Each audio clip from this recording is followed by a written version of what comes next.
Brazil's decision to invest heavily in submarine capabilities emerges from a strategic mindset that looks beyond immediate threats and instead focuses on safeguarding long-term national interests. With more than 7,000 kilometers of coastline and an exclusive economic zone that includes vast offshore oil reserves known as the Blue Amazon, Brazil views the protection of its maritime domain as inseparable from its economic security. The Riachuelo-Class submarines represent a deliberate move to secure underwater sovereignty, shifting from a coastal guard posture toward a silent but potent form of strategic deterrence. Their development reflects an approach of steady, thoughtful evolution rather than flashy military expansion. The origins of the Riachuelo-Class lie in the French Scorpion platform, but the Brazilian adaptation has gone far beyond direct importation. The submarine program has been paired with a domestic industrial capability-building effort centered at the Itaguaí Naval Complex, which is not just a shipyard, but a technological incubator. Through carefully managed industrial cooperation with France's naval group, Brazil has progressively accumulated fabrication expertise, knowledge of submarine systems integration, and proficiency in underwater acoustic engineering.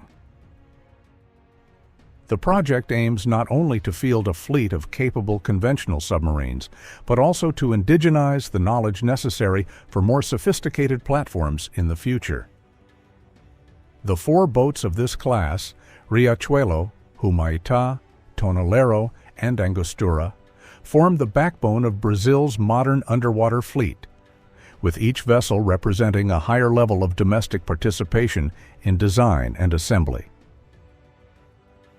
The Riachuelo-Class combines modern hydrodynamic design and acoustic stealth technologies with sensitive sonar arrays and advanced firing systems capable of engaging both surface and underwater targets. While the submarines are diesel-electric rather than nuclear-powered, their quiet operational profile gives them an advantage in coastal and semi-blue water operations. The capacity to remain hidden in contested maritime space for extended periods contributes to an environment where potential adversaries would be forced to assume a hidden threat rather than a visible one. In strategic terms, it is not necessary for Brazil to show where its submarines are. It is only necessary for others to know that they may be present anywhere along Brazil's maritime frontier. This form of defensive posture emphasizes uncertainty as a tool of deterrence. Visible naval platforms, frigates, destroyers, patrol ships.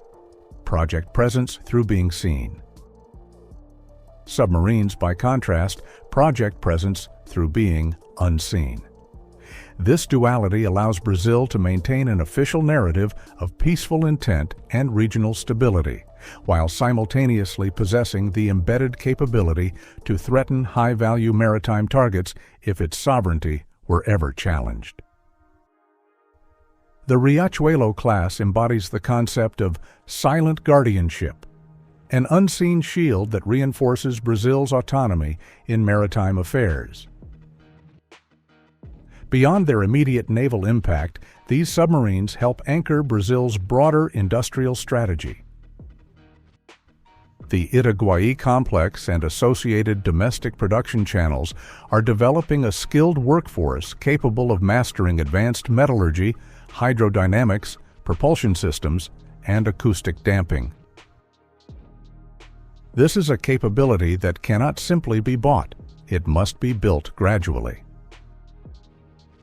By shifting from foreign procurement to domestic manufacturing with foreign technical guidance, Brazil is converting money into knowledge and knowledge into sovereignty. The internalization of submarine construction also sets a precedent for diversification. Eventually, Brazil could export maintenance services, upgrade programs, or even complete underwater platforms to partners in the Southern Hemisphere.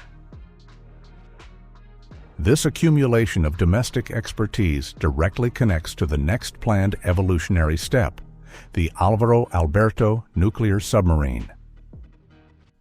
Although nuclear propulsion is a massive technological leap and presents challenges in reactor design, safety management, infrastructure, and long-range operational doctrine, it also promises a fundamentally different endurance profile. A nuclear-powered submarine could remain submerged for months rather than weeks, removing fuel constraints and dramatically increasing patrol reach. If realized, this would give Brazil the only nuclear submarine capability in the Southern Hemisphere outside of the Global Nuclear Navies Club. Such an achievement would not be about projecting aggression, but about establishing undeniable maritime resilience. Brazil's submarine program does not exist in reaction to any neighboring power. No South American state threatens Brazilian maritime infrastructure or shipping lanes. Rather, the program addresses the strategic reality that Brazil's offshore energy platforms, data cables, and maritime trade routes are of enormous value and could become targets of coercion or pressure in an increasingly multipolar world. The submarines are not a counter to a present threat, but a hedge against future uncertainties. In this sense, Brazil is preparing not for the wars of yesterday, but for the pressures of tomorrow. The partnership with France has been essential in this development, and it is a partnership that benefits both nations. Unlike some procurement programs in which the supplying nation remains a permanent intermediary, the Brazil-France cooperation is structured to reduce dependence over time. France gains diplomatic and economic influence. Brazil gains technological independence. France remains a trusted partner, but the trajectory is one of empowerment, not dependency. In a world where many countries rely on turnkey military imports, Brazil stands out for insisting on gradual technological absorption. The submarine fleet complements Brazil's broader naval doctrine, which emphasizes strategic depth, controlled escalation, and deterrence through uncertainty rather than deterrence through spectacle. When combined with the Tamandaré-class frigate program and Brazil's future naval aviation ambitions, it forms part of a layered maritime defense architecture.